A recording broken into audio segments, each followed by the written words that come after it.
Hi, ಎಲ್ಲರಿಗೂ ನಮಸ್ಕಾರ. Welcome back to my YouTube channel. ಇವತ್ತು ಯಾವ ರೆಸಿಪಿ ಜೊತೆ ಬಂದಿದ್ದೀನಿ ಅಂತ ಯೋಚನೆ ಮಾಡ್ತಾ ಇದ್ದೀರಾ? ಜಾಸ್ತಿ ಯೋಚನೆ ಮಾಡಬೇಡಿ, ನಾನೇ ಹೇಳ್ತೀನಿ. ಇವಾಗ ನಿಮ್ಮ ಮನೆಗಳಲ್ಲೆಲ್ಲ ಸಂಜೆ ಆದರೆ ಸಾಕು ಒಂದು ಸ್ನ್ಯಾಕ್ಸ್ ಅಂತೂ ಎಲ್ಲರ ತಲೆಗೂ ಬರುತ್ತೆ, ಇದನ್ನು ತಿನ್ನಬೇಕು ಅಂತ. ಆ ಥರ ಸ್ನ್ಯಾಕ್ಸ್ ಜೊತೆ ನಾನು ಇವತ್ತು ನಿಮ್ಮ ಮುಂದೆ ಬಂದಿದ್ದೀನಿ. ಅದೇನಪ್ಪ ಅಂದರೆ ಗೋಬಿ ಯಾರಿಗೆಲ್ಲ ಇಷ್ಟ ಆಗಲ್ಲ ಹೇಳಿ? ಮಕ್ಕಳಿಂದ ಹಿಡಿದು ದೊಡ್ಡವರಿಂದ ಹಿಡಿದು ನಮ್ಮಂಥ ಮಿಡ್ಲ್ ಏಜ್ ಅವರಿಂದ ಹಿಡಿದು ಎಲ್ಲರೂ ಇಷ್ಟಪಟ್ಟು ತಿನ್ನೋವಂಥ ಒಂದು ಸ್ನ್ಯಾಕ್ಸ್ ಯಾವುದಪ್ಪ ಅಂದರೆ ಅದು ಗೋಬಿ. ಅದರಲ್ಲಿ ನಾನಿವತ್ತು ಡ್ರೈ ಗೋಬಿ ಹೇಗೆ ಮಾಡೋದು ಅಂತ ನಿಮಗೆಲ್ಲ ತಿಳಿಸ್ಕೊಡೋಕೆ ಬಂದಿದ್ದೀನಿ. ಇಲ್ಲಿ ನೋಡಿ, ಹೂಕೋಸಿಂದ ಡ್ರೈ ಗೋಬಿ ಯಾವ ಥರ ಮಾಡೋದು ಅಂತ ನಾನು ನಿಮಗೆ ಈ ವಿಡಿಯೋ ಮುಖಾಂತರ ತಿಳಿಸ್ತೀನಿ. ನಿಮಗೂ ಇಷ್ಟ ಆದರೆ ಲೈಕ್ ಮಾಡಿ, ಕಮೆಂಟ್ ಮಾಡಿ ಆ್ಯಂಡ್ ಸಬ್ಸ್ಕ್ರೈಬ್ ಮಾಡಿ. ಸಬ್ಸ್ಕ್ರೈಬ್ ಮಾಡೋದು ಮಾತ್ರ ಮರಿಬೇಡಿ ಪ್ಲೀಸ್. ಇವಾಗ ನೋಡ್ತಾ ಇದ್ದೀರಲ್ಲ, ಈ ಥರ ಡ್ರೈ ಗೋಬಿನ ಯಾವ ಥರ ಮಾಡೋದು ಅಂತ ನಾನು ಕಂಪ್ಲೀಟ್ ಮಾಹಿತಿನ ಈ ವಿಡಿಯೋ ಮುಖಾಂತರ ತಿಳಿಸ್ಕೊಡ್ತಾ ಹೋಗ್ತೀನಿ. ದಯವಿಟ್ಟು ಫುಲ್ ವಿಡಿಯೋ ನೋಡಿ. ಮೊದಲನೇದಾಗಿ ನಾನಿಲ್ಲಿ ಒಂದು ಹೂಕೋಸನ್ನ ತಗೊಂಡಿದ್ದೀನಿ. ಒಂದು ಹೂಕೋಸನ್ನ ಪೂರ ನಾನು ಕಟ್ ಮಾಡಿ ಅದರಲ್ಲಿರೋ ಎಲೆನ ತೆಗ್ದು ಹಾಕ್ತಾಯಿದ್ದೀನಿ. ಇದು ಫುಲ್ ನೀಟಾಗಿ ಕಟ್ ಮಾಡ್ಕೊಬೇಕು. ಯಾಕಂದರೆ ಹೂಕೋಸು ಅಂದ್ರೇ ಮೊದಲೇ ಎಲ್ಲರಿಗೂ ಗೊತ್ತಿರೋ ಹಾಗೆ ಹುಳಗಳು ತುಂಬ ಇರುತ್ತೆ. ಅದಕ್ಕೋಸ್ಕರ ನಾವು ಚಿಕ್ಕದಾಗಿ ಕಟ್ ಮಾಡಿಕೊಂಡು ಈ ಥರ ನೀಟಾಗಿ ಬಿಡಿಸ್ಕೊಂಡು ನೋಡಿಕೊಂಡು ಹುಷಾರಾಗಿ ಕಟ್ ಮಾಡ್ಕೊಬೇಕು. ನೋಡ್ತಾ ಇರ್ಬೋದು ನೀವು, ನಾನಿಲ್ಲಿ ಈ ಥರ ಚಿಕ್ಕದಾಗಿ ಕಟ್ ಮಾಡಿ ಎತ್ತಿಟ್ಕೊಂಡಿದ್ದೀನಿ. ಕಟ್ ಮಾಡಿ ಇಟ್ಕೊಂಡಿರೋ ಹೂಕೋಸನ್ನ ನಾನೊಂದು ಪಾತ್ರೆ ತೊಗೊಂಡು ಅದಕ್ಕೆ ಸ್ವಲ್ಪ ಉಪ್ಪನ್ನ ಹಾಕಿ ಅದಕ್ಕೆ ನಾನೇನು ಕಟ್ ಮಾಡಿ ಇಟ್ಕೊಂಡಿದ್ನಲ್ವ ಆ ಹೂಕೋಸನ್ನ ಹಾಕಿ ನೀಟಾಗಿ ವಾಶ್ ಮಾಡ್ತೀನಿ. ಯಾಕಂದರೆ ಅದು ಹುಳ ಇರಲಿ ಬಿಡಲಿ, ನಮ್ಮ ಮೈಂಡಲ್ಲಿ ಅದು ಇರುತ್ತಲ್ವ, ಅದನ್ನು ನಾವು ಹೋಗಿಸ್ಕೋಬೇಕು ಅಂದರೆ ಈ ಥರ ಉಪ್ಪು ನೀರಲ್ಲಿ ನೀಟಾಗಿ ಹೂಕೋಸನ್ನ ವಾಶ್ ಮಾಡಿ ಎತ್ತಿಟ್ಕೊಬೇಕು.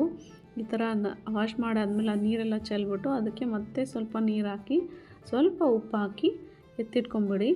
ನಂತರ ನಾವಿಲ್ಲಿ ಒಂದು ಪಾತ್ರೆನ ಒಲೆ ಮೇಲೆ ಕಾಯ್ಲಿಕ್ಕಿಟ್ಟು ಅದಕ್ಕೆ ಅರಶಿನ, ಸ್ವಲ್ಪ ಉಪ್ಪು, ಅದನ್ನು ನೀಟಾಗಿ ಮಿಕ್ಸ್ ಮಾಡ್ಕೊಳ್ಳಿ. ನೀಟಾಗಿ ಮಿಕ್ಸ್ ಮಾಡ್ಕೊಂಡಾದ್ಮೇಲೆ ಅದಕ್ಕೆ ನಾವೇನು ಉಪ್ಪು ನೀರಲ್ಲಿ ಇಟ್ಟಿದ್ವಲ್ಲ ಹೂಕೋಸು, ಅದನ್ನು ಅದಕ್ಕೆ ಆ್ಯಡ್ ಮಾಡಿ ಎಲ್ಲ ಹೂಕೋಸನ್ನು ಆ್ಯಡ್ ಮಾಡಿ ಅದನ್ನು 2 ನಿಮಿಷ ಮೀಡಿಯಮ್ ಫ್ಲೇಮಲ್ಲಿ ಅದನ್ನು ನೀಟಾಗಿ ಬೇಯಿಸ್ಕೋಬೇಕು. ಇವಾಗ ನೀವು ನೋಡ್ತಾ ಇರ್ಬೋದು, ಇದು ನೀಟಾಗಿ ಬೇಯ್ತಾ ಇದೆ. ಈ ಥರ ನೀಟಾಗಿ 2 ನಿಮಿಷ, ತುಂಬ ಹೊತ್ತು ಬೇಯಿಸ್ಕೊಬಾರ್ದು. ತುಂಬ ಬೇಯಿಸ್ಕೊಂಬಿಟ್ರೆ ಏನಾಗುತ್ತೆ ಅಂದರೆ ಅದು ಕ್ರಿಸ್ಪಿನೆಸ್ ಬರೋದಿಲ್ಲ. ಅದಕ್ಕೆ 2 ನಿಮಿಷ ಪಟ್ ಅಂತ ಬೇಯಿಸ್ಕೊಂಬಿಡಿ. ಅದು ನೀಟಾಗಿ ಬೆಂದಿದೆ ಅಂತ ನಿಮಗೆ ಫೀಲ್ ಆದಮೇಲೆ 2 ನಿಮಿಷ ಆದಮೇಲೆ ಅದನ್ನು ಒಂದು ಸ್ಟೈನರ್ ತೊಗೊಂಡು ಕಂಪ್ಲೀಟ್ ಅದನ್ನೆಲ್ಲ ನೀರಿಲ್ಲದೆ ಇರೋ ಥರ ಮಾಡಬೇಕು. ಒಂದು ಚೂರು ಅದರಲ್ಲಿ ನೀರು ಉಳಿದಿರಬಾರ್ದು.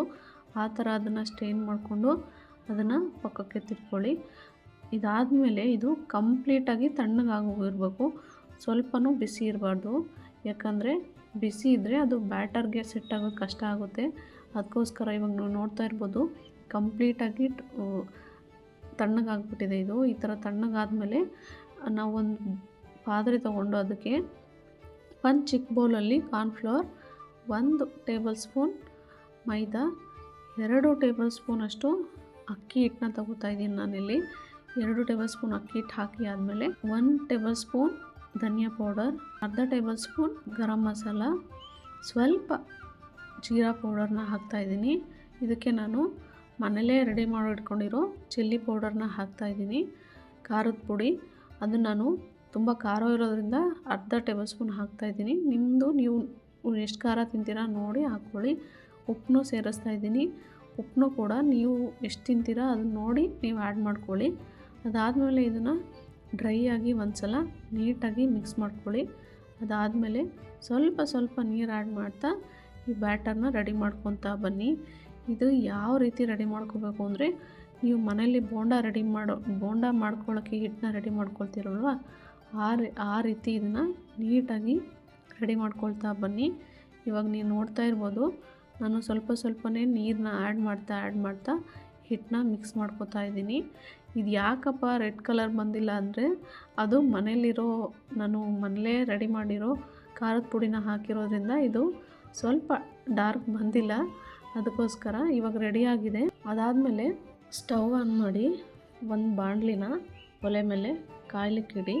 ಅದಕ್ಕೆ ನಿಮಗೆ ಕ್ವಾಂಟಿಟಿ ನೋಡಿ ನೀವು ಆಯಿಲ್ನ ಸೇರಿಸ್ತಾ ಹೋಗಿ ಎಷ್ಟು ಬೇಕು ಅಂತ. ನಾನಿಲ್ಲಿ ಒಂದು 1/2 ಲೀಟರ್ ಆಯಿಲ್ನ ಹಾಕ್ತಾಯಿದ್ದೀನಿ. ಇವಾಗ ಆಲ್ರೆಡಿ ನಾನು ಹಿಟ್ಟನ್ನ ರೆಡಿ ಮಾಡಿ ಇಟ್ಕೊಂಡಿದ್ವಲ್ಲ, ಆ ಹಿಟ್ಟನ್ನ ತೊಗೊಳ್ತಾ ಇದ್ದೀನಿ. ಆ ಹಿಟ್ಟಿಗೆ ನಾನು ಒಂದೊಂದೇ ಹೂಕೋಸನ್ನ ಸೇರಿಸ್ತಾ ಹೋಗ್ತಾಯಿದ್ದೀನಿ. ಅದಕ್ಕೆ ನೋಡಿ ನೀವು ಎಷ್ಟು ಕ್ವಾಂಟಿಟಿ ಬೇಕೋ ಅಷ್ಟು ಸೇರಿಸ್ತಾ ಹೋಗಿ. ಅದು ನೀಟಾಗಿ ಮಿಕ್ಸ್ ಮಾಡ್ಕೊಳ್ಳೋ ಅಷ್ಟು ಕ್ವಾಂಟಿಟಿನ ಸೇರಿಸಿ ನಾನಿಲ್ಲಿ ಎಲ್ಲನೂ ಹಾಕ್ಬಿಟ್ಟು ಅದನ್ನು ನೀಟಾಗಿ ಕೈಯಿಂದನೇ ನೀಟಾಗಿ ಮಿಕ್ಸ್ ಮಾಡ್ತಾ ಹೋಗ್ತಿದ್ದೀನಿ. ಇದೆಲ್ಲ ನೀಟಾಗಿ ಮಿಕ್ಸ್ ಆಗಾದಮೇಲೆ ನಾವಿವಾಗ ಆಲ್ರೆಡಿ ಎಣ್ಣೆನ ಕಾಯಿಸ್ಲಿಕ್ಕೆ ಇಟ್ಟಾಗಿದೆ. ಆ ಕಾಯಿಸ್ತಾ ಇರೋ ಎಣ್ಣೆಗೆ ಇದನ್ನು ಬಿಡೋಕ್ಕಿಂತ ಮುಂಚೆ ನೀವು ಲೋ ಫ್ಲೇಮಲ್ಲೇ ಸ್ಟವ್ನ ಇಟ್ಟಿರಬೇಕು.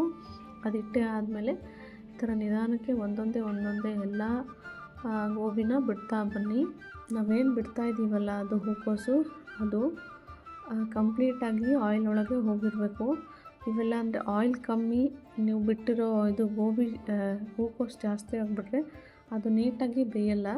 ಅದಕ್ಕೋಸ್ಕರ ನೀವು ನೋಡಿಕೊಂಡು ಅದರೊಳಗೆ ಆಯಿಲ್ ಎಷ್ಟಿದೆ ಅಂತ ನೋಡಿಕೊಂಡು ಅದರೊಳಗೆ ಬಿಡ್ತಾ ಬನ್ನಿ. ಇವಾಗ ನಾನು ಹೈ ಫ್ಲೇಮ್ ಮಾಡ್ತಾಯಿದ್ದೀನಿ. ಎಲ್ಲ ಕಂಪ್ಲೀಟಾಗಿ ಬಿಟ್ಟಾದಮೇಲೆ ನೀವು ಗ್ಯಾಸ್ನ ಹೈ ಫ್ಲೇಮಲ್ಲಿಡಿ. ಹೈ ಫ್ಲೇಮ್ ಮಾಡಾದಮೇಲೆ ಒಂದು 2 ಮಿನಿಟ್ಸ್ ಅದನ್ನು ಹಾಗೆ ಬಿಟ್ಬಿಡಿ. ಯಾವುದೇ ಸ್ಪೂನ್ ಅಥವಾ ಯಾವುದೇ ಇದನ್ನು ಹಾಕೋಕ್ಕೆ ಹೋಗಬೇಡಿ. ಅದಾದಮೇಲೆ ಸ್ವಲ್ಪ ನಿಮ್ಗೆ ಗೊತ್ತಾಗುತ್ತೆ ಅದು ಬೆಂದಿದೆ ಅಂತ. ಆ ಟೈಮಲ್ಲಿ ನೀವು ಸ್ಪೂನಿಂದ ಅದನ್ನು ನೀಟಾಗಿ ಆಡಿಸ್ತಾ ಬನ್ನಿ. ಅದು ಆಡಿಸಿದ ಮೇಲೆ ಎಲ್ಲ ಕೆಳಗಿನ ಮೇಲೆ ಮೇಲಿನ ಕೆಳಗೆ ಆ ಥರ ನೀಟಾಗಿ ತಿರುಗಿಸ್ತಾ ಬನ್ನಿ. ಆವಾಗ ನೀಟಾಗಿ ಎಲ್ಲ ಬೇಯೋಕ್ಕೆ ಹೆಲ್ಪ್ ಆಗುತ್ತೆ. ಈ ಥರ ನೋಡ್ತಾ ಇರ್ಬೋದು ನೀವು. ಇವಾಗ ಮೇಲಿನ ಕೆಳಗೆ ಕೆಳಗಿನ ಮೇಲೆ ಮಾಡ್ತಾ ಬನ್ನಿ. ಅದೆಲ್ಲ ಆದಮೇಲೆ ಅದನ್ನು ಹಾಗೆ ಕೈಯಿಂದ ಆಡಿಸ್ತಾ ಇರುವಾಗಲೇ ಅದು ಫುಲ್ ಬ್ರೌನಿಶ್ ಕಲರ್ಗೆ ಬರುತ್ತೆ. ಆವಾಗ ಅದು ಕಂಪ್ಲೀಟಾಗಿ ಬೆಂದಿದೆ ಅಂತ. ಇವಾಗ ನೀವು ನೋಡ್ತಾ ಇರ್ಬೋದು, ಇದು ಫುಲ್ ಕಂಪ್ಲೀಟಾಗಿ ಬೆಂದಿದೆ. ಇದನ್ನು ನಾನು ಇವಾಗ ಒಂದು ಪ್ಲೇಟ್ಗೆ ಟಿಶ್ಯೂ ಪೇಪರ್ನ ಹಾಕಿ ಅದಕ್ಕೆ ಸರ್ವ್ ಮಾಡ್ಕೊಳ್ತಾ ಇದ್ದೀನಿ.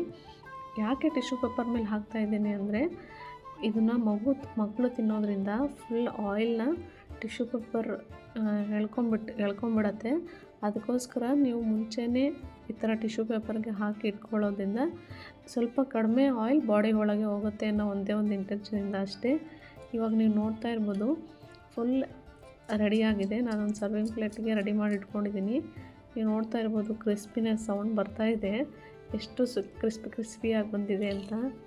ತಿಂದರೆ ಮಾತ್ರ ಆಹಾ ಅದ್ಭುತವಾಗಿರುತ್ತೆ. ನೀವೊಂದ್ಸಲ ಮನೇಲಿ ಟ್ರೈ ಮಾಡಿ ನನಗೆ ಕಮೆಂಟ್ ಮುಖಾಂತರ ತಿಳಿಸಿ ಯಾವ ಥರ ಬಂದಿದೆ, ನೀವು ಯಾವ ಥರ ಟ್ರೈ ಮಾಡ್ತಿದ್ದೀರಾ ಅಂತ ತಿಳಿಸಿ. ಇದೇ ಥರ ಟೇಸ್ಟಿ ರೆಸಿಪೀಸ್ಗೋಸ್ಕರ ನನ್ನ ಪೇಜ್ನ ಫಾಲೋ ಆಗೋದು ಮಾತ್ರ ಮರೆಯಲ್ಲ ಅಲ್ವಾ. Thank you so much. Bye.